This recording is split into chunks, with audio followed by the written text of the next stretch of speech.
அனைவருக்கும் வணக்கம். டெல்லி செங்கோட்டை பக்கத்தில் மிகப்பெரிய ஒரு பாம் பிளாஸ்ட் ஏற்படுத்தி 12 பேர் செத்து போனாங்க. நிறைய பேர் காயமாயிருக்காங்க. இந்தியாவில் வருஷத்துக்கு ஒரு முறை இந்த மாதிரி ஒரு சம்பவங்கள் நடந்துகிட்டே இருக்குது. இதை எப்படியாவது முறியடிக்கணும்னு மத்திய அரசாங்கமும் வால் சுருட்டிகிட்டே இருக்காங்க. மிகப்பெரிய ஒரு சதி வேலையில் ஈடுபடுறது பார்த்தீங்கன்னா நிறைய பேர் டாக்டர்ஸ், அதில் பெண்களும் இருக்காங்க. இந்த பயங்கரவாதிகள் எல்லாமே இஸ்லாம் மதத்தை சேர்ந்தவங்க. தமிழகத்தில் பார்த்தீங்கன்னா பயங்கரவாதத்துக்கு மதம் இல்லைன்னு சொல்கிறாங்க. பயங்கரவாதிகளும் இஸ்லாமும் ஒரே மாதிரி தான் தொழுகை நடத்துகிறாங்க. அல்லாஹு அக்பர் தான் சொல்கிறாங்க. அவங்களும் பள்ளிவாசல் தான் போகிறாங்க, இவங்களும் பள்ளிவாசல் தான் போகிறாங்க. இந்தியாவில் இந்த மாதிரி ஒரு பாம் பிளாஸ்ட் நடக்கும்போதும், பகல்காம் தாக்குதல் நடக்கும்போதும், புல்வாமா தாக்குதல் நடக்கும்போதும் இஸ்லாமிய சகோதரர்கள் யாருமே அதற்கு ஒரு எதிர்ப்பு தெரிவித்து யாருமே கொடுக்கறது கிடையாது. ஏன், அவங்க பயங்கரவாதி தானே. இங்கேருந்து ஒரு எதிர்ப்பு பதிவு இஸ்லாமியர்கள் யாராவது போடுறாங்களான்னு பாருங்கள். கண்டிப்பாக போட மாட்டாங்க. அப்போ உங்களுடைய உள்ளுக்குள்ளே என்ன இந்த இடத்துல விளையிறத சாப்பிட்றீங்க, இந்த ஊரில் நல்லது கெட்டதை இல்லாமல் பண்ணிக்கிறீங்க.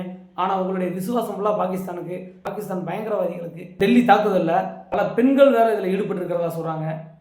பெண்கள் மிகப்பெரிய சக்தி வாய்ந்தவர்கள். அவங்கள இந்த மாதிரி விஷயத்துக்கு இந்த இஸ்லாம் பயங்கரவாதம் யூஸ் பண்ணுதுன்னா இந்த தேசத்தை கூறுபடாமல் விட மாட்டாங்க. பெண்களை வச்சு எந்தெந்த நாடோ என்னென்னமோ முறையில் முன்னேறி போயிட்டுருக்கு. இந்தியாவிலேயும் சுனிதா வில்லியம்ஸ்னு சொல்லி விண்வெளியில் ஆராய்ச்சி பண்ணிட்டு வந்துட்டு இருக்காங்க.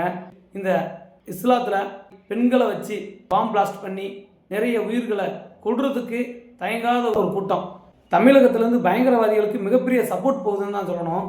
ஏன்னா ஒவ்வொரு தாக்குதலிலும், இந்த பகல்காம் தாக்குதலாக இருக்கட்டும், இப்போ நடந்த தாக்குதலாக இருக்கட்டும், புல்வாமா தாக்குதலாக இருக்கட்டும், எல்லா தாக்குதலுக்கும் பார்த்தீங்கன்னா இங்கேருந்து எந்த ஒரு அரசியல் கட்சி தலைவர்களும் அந்த பயங்கரவாதிகளுக்கு எதிர்ப்பு தெரிவித்த பாடே கிடையாது. டாக்டராக வேலை பார்க்குற ஒருவருக்கு எப்படி குண்டு வைக்க தைரியம் வருது? ஏன்னா தமிழ்நாட்டில் சில கட்சிகள் இருக்காங்க. பயங்கரவாத செயலில் ஈடுபடுற ஒவ்வொரு கைதிகளையும் பார்த்தீங்கன்னா குற்றஞ்சாட்டப்பட்டு இவன் தண்டனைக்கு உள்ளாக்கப்படுறான்.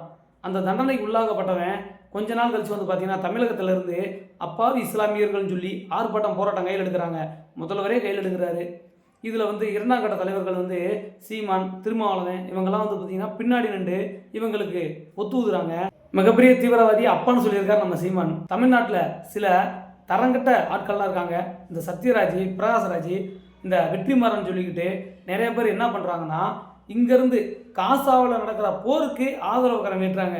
இங்கேருந்து ஆதரவு கரம் அங்கே போகுது. இந்த நம்ம தமிழ்நாட்டில் இந்தியாவில் நடக்கிற ஒவ்வொரு தாக்குதலுக்கும் கண்டனங்கள் கிடையாது.